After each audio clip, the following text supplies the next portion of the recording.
կապված ձեր ուղերձը ինչ ունենք 33 տարի անց ներկա իրողությունների պայմաններում, նաև այն միտումը, որ Հանրապետության ղեկավարը շնորհավորում է 1945 թվականին տարած հաղթանակի կապակցությամբ, բայց ոչ մի տող եւ որևէ անդրադարձ Շուշիի ազատագրման վերաբերյալ։ Ինչպես ասվում է քաղաքական դիակների մասին կամ լավ կամ ոչինչ, տվյալ դեպքում այդ քաղաքական դիակի մասին եկեք չխոսենք, այլ ընդհակառակը շնորհավոր ենք մեր ամբողջ ժողովրդին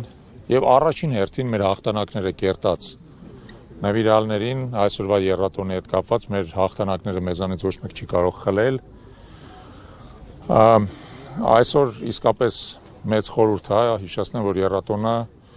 պայմանավորված է եւ 80 տարի առաջ Խորհրդային միության կազմում հայ ժողովրդի տարած հաղթանակի հետ, 33 տարի առաջ Շուշիի ազատագրմամբ եւ նաեւ Արցախի պաշտպանության բանակի կազմավորմամբ, որը եւս կարևոր տոներ, եւ այդ տոները մերն են, մեր հիշողության, մեր ինքնության մեջ դաջված են եւ մենք շարունակելու ենք ապրել այդ տոների գիտակցությամբ, այդ հաղթանակների գիտակցությամբ եւ գնալու ենք դեպի մեր նոր հաղթանակները։ Մեր ժողովուրդը պետք է թոթափի այն անկճախտը, որը իրան բերել են այսօրվա իշխանավորները եւ նրանց տերերը, այդ պատվերով բերած ընճախտը մենք պետք է թոթափենք։ Մենք այն ազգն ենք, որ ընդունակ է համախմբվելու, մոբիլիզացվելու, կազմակերպվելու, տքնելու, աշխատելու եւ հաղթելու եւ պետք է ապրենք նոր հաղթանակների գիտակցությամբ։ Ես համոզված եմ, որ եռատոնը կդառնա քառատոն, մենք կբացենք նոր հաղթանակների էջը։ Պարոն Չալապյան, այսօրվա թեմայից մի փոքր դուրս, օրեր առաջ տեսանք ազգային ժողովում ինչ կատարվեց, հա, երբ որ Նիկոլ Փաշինյանին հարց ուղղեցին էլի կոռուպցիայի մասին, նա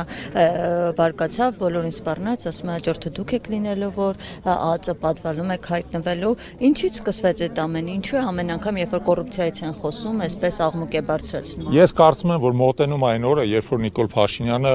կանգնելու է դատարանի առաջ եւ պատասխան տալու իր գործած բոլոր հանցանքների համար, դրանք բազմաթիվ են, դրանց ոմանց հետ կապված մենք ինքներս հաղորդումներ ենք ներկայացրել հանցագործության մասին, սակայն այս ավտորիտար վարչակարգի պայմաններում այդ հաղորդումները ընթացք չեն ստացել, բայց համոզված եմ, որ մոտ այն օրը, երբ որ Փաշինյանը կկանգնի մեղադրյալի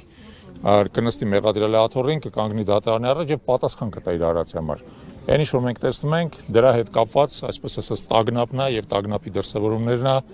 ավելի ինձ թվում է պետք չի ասել, այդ տագնապի դրսեւորումները ուժ գնանալու են, ամեն անգամ որ իրան տեսնեք ազգային ժողովի ամբիոնին կամ այլ տեղերում տեսնելու եք ավելի եւ ավելի հիստերիկ անհեթեթ դրսեւորումներ, մի զարմացեք, դա ուղղակի խուճապի դրսեւորումներ են։